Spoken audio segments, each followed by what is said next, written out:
Hi, well we've just reached Patel and this is 13,500 feet. It's pretty hard on the old breathing because obviously the altitude is beginning to affect us, having just come from 7,000 feet. It's taken us 6 hours to get up here from Manali, and as you can see the weather's changed considerably in that time, but this is home and this is what's keeping us going, the local tea. And the cooks and the porters are putting it all together at the moment. Definitely feel the altitude. We're at 13,000 feet at the moment, just come up from about 8,000 feet. We can definitely feel the altitude. And the cold. And the cold. I was in a t-shirt all the way up here. And I'm to definitely take a few days to acclimatise before we head on any further. Which is exactly 12 hours until we start going up to 14,500 feet tomorrow morning. Still, it's all good for a laugh. Gary and I both knew that we would suffer from the altitude that evening, as we had had little chance to acclimatise. In our meagre surroundings, we got our first taste of its more unpleasant effects. How are you feeling this morning, Gary? Oh, fairly rough this morning. Didn't get much sleep last night. It's still a combination of the altitude and the belly belly. But let's persevere. It's only 4 hours walk this morning, so that shouldn't be too bad. And slow and steady is going to win this race. That morning we met with our porters for the first time. Sada, our horseman, who was unaffected by the altitude, happily set about his business of loading the horses and then guiding us to our first camp. As we stumbled along behind Sada, all Gary and I could think about was our pounding heads and how sick we felt. When we had to cross a heavily swollen river by a particularly physical method, I could see Gary was less concerned with falling in and being washed away than the fact that his head was going to hurt even more.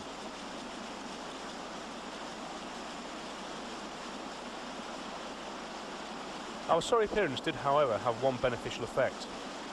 Local goat herders took pity on us, and they offered us some refreshment in the form of goat milk tea. Despite the somewhat unusual taste and method of preparation, it was very gratefully received. However, not all goat dishes were quite so welcome.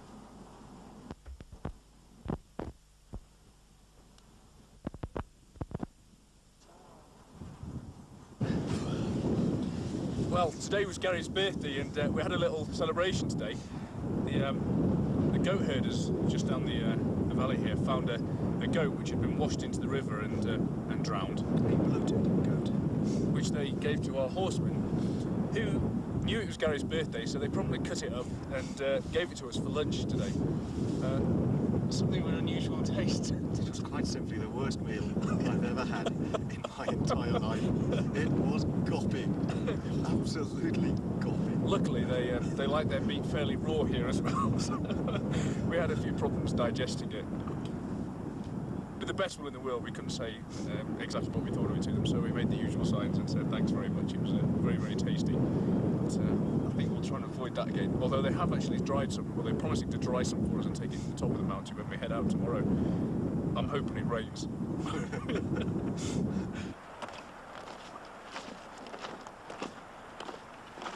The following morning, Gary and I, along with our guide and porter, Turman, left the base camp and began the long and exhausting process of ferrying our equipment up the mountain. Both of us were still suffering with the altitude, and to make matters worse, Gary was still feeling the effects of his dally belly. Cut. When we arrived at the snout of the glacier, we were suddenly made aware of the job we had set ourselves. What had appeared as small humps from the base camp were in fact huge slopes of ice, often leading down into black crevasses. To make matters worse, the surface of the ice was covered with boulders and scree, making it extremely treacherous. For the next few days we were going to be ferrying our kit up the glacier, and the prospect of lifting heavy burdens up the slope was fairly daunting.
Luckily, Tim, our porter, was always on hand to produce a mug of tea at the end of each day.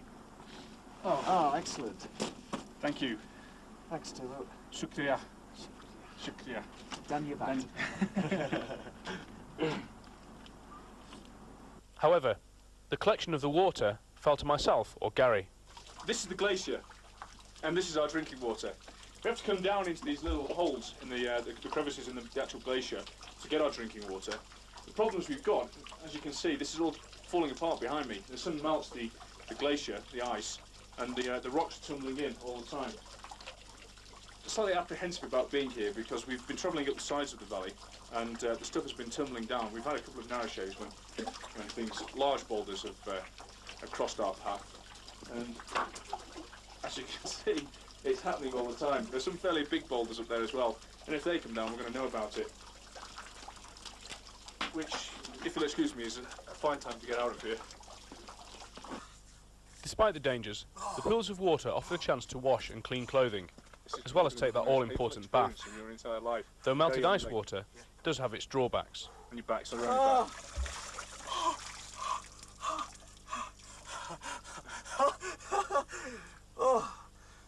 You can see why I was nearly sick when I did it.